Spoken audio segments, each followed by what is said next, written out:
Hi, thank you for joining us on this Dream Big Quilt Along. I'm Kelly Ashton from Kelly Ashton Quilts, and I want to give a quick shout out to Charisse and Mary for organizing this Dream Big Quilt Along. So I get to cover feathers this week. So when I first quilted a Dream Big, I quilted this aqua panel because I needed a feather sample for my class.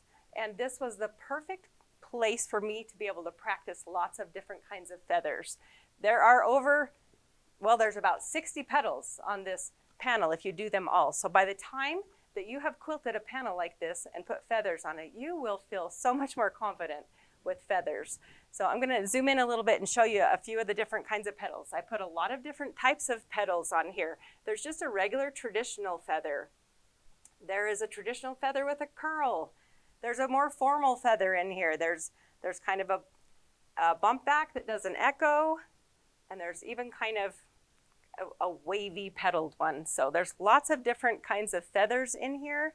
But today I'm going to focus on just a couple of different types of feathers and hopefully encourage you to be able to try feathers yourself.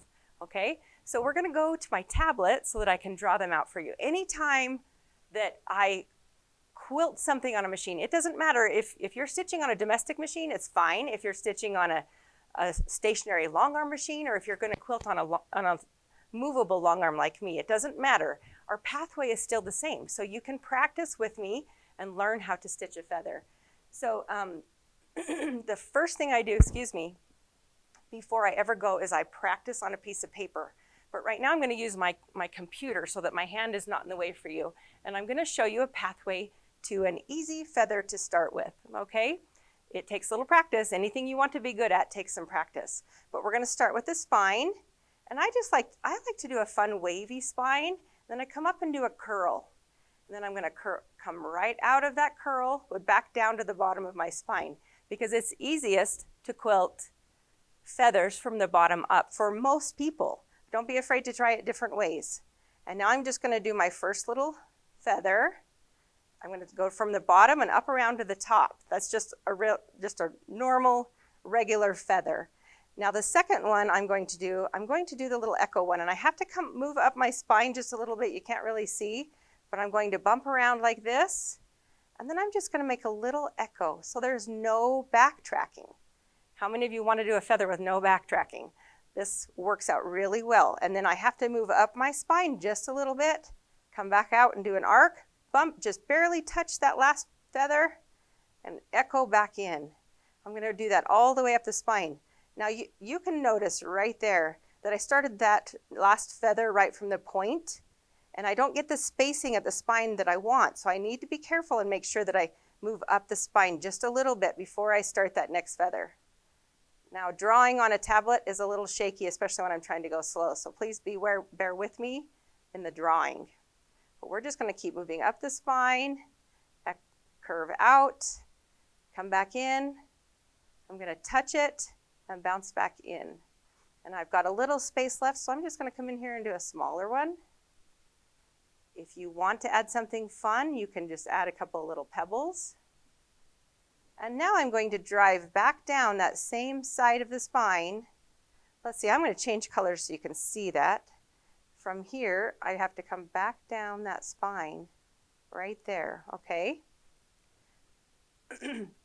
This open spine, there's a lot of different ways to do the spine, but I like the open spine because it keeps your feather from having so much thread buildup. So now I'm going to do the right side of that feather, and I'm just going to start at the bottom and wrap it around like this. And then I'm going to move up my spine, arc it out, touch that last feather, and bring it back to the spine. Up the spine, arc, touch the feather, echo it, and bring it back in. And you've got to make sure that you keep that kind of angle of merging into the spine. We don't want to come straight back in. We've got to keep that angle moving down the spine. Then I'm going to come back up, echo, and I can do this up as far as I want on this side. It's really nice when you're doing a feather that you have kind of a boundary, some place that you're keeping the feather in the space of. That's why this Dream Big panel is fun, because it gives you so many different, and if you're done doing feathers, you can just finish it however you'd like. But that's one of my favorite feathers to do. It's really easy and simple, and it takes a little bit of practice, but if you practice drawing this every day for a few minutes every day, you're going to be able to do it at your machine, okay? I'm going to show you, actually I'm going to show you one more, I think we have time for one more feather that I like to do. So I'm going to clear this, and I'll show you another one. Once again, I'm going to do an open spine. I'm going to bring it up here. This time I might even do a full curl. Whoops, bring it back down. This feather is so forgiving. It's just kind of a little loopy feather on the outside, but we do have a little backtracking. There's the second one. I'm going to change color. Well, it's not going to let me. So I'm just going to kind of keep doing this little feathery feather.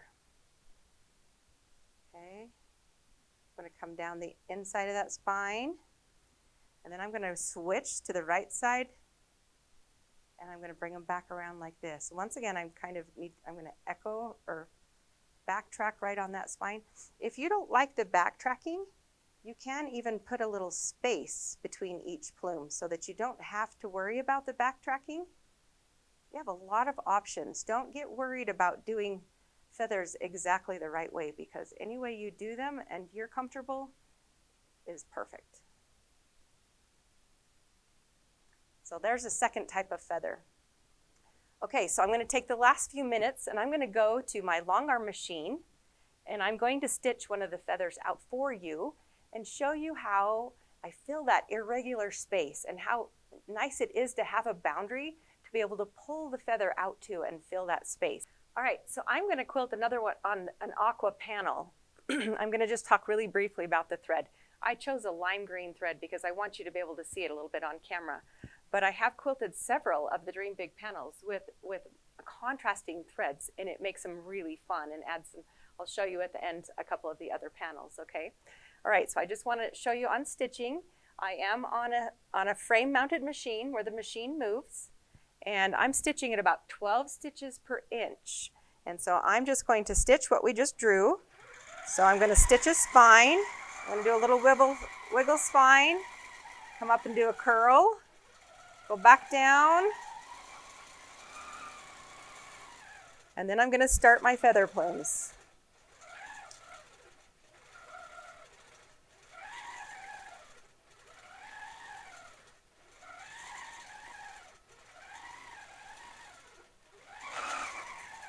I haven't been at my machine for a few days. You can tell it's a little bit bobbly. And the way you get better at that is just kind of practicing and using your machine. So sometimes I just don't get the time that I want on my machine, but I'm pulling those plumes clear out to that. I'm going to fill that space, and this one I'm going to bring a little shorter, and this last one I'm going to bring it around and kind of fill that space right there. I like feathers that are not completely symmetrical. I like to make them a little whimsical, so that's what I try and do. Now on this one I want to follow my spine pretty closely, so I just rest my hand. I actually have the ruler base on, and I rest my hand on that ruler base, and it gives me just more control of the machine as I'm moving it. Okay, now I just need to do the other side of that spine.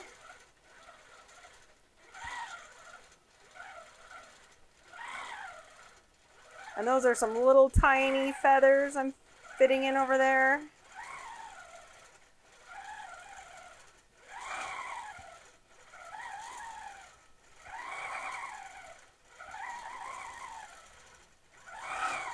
So this is just that echo feather that we drew to begin with.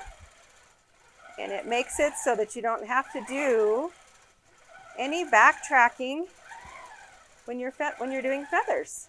And I'm going to end with a little leaf at the top of my feather. I'll cut my thread and move it away so you can see it a little bit. I know that stitching is really hard to see on camera. Oh, I was hoping that green thread would show quite a bit better than the blue, but there's our feather. All right, before you go, I'm just going to show you a couple of the other Dream Big panels that I've quilted. Hopefully you'll find something that you like. Back on screen. Okay, this is the ivory panel. Okay.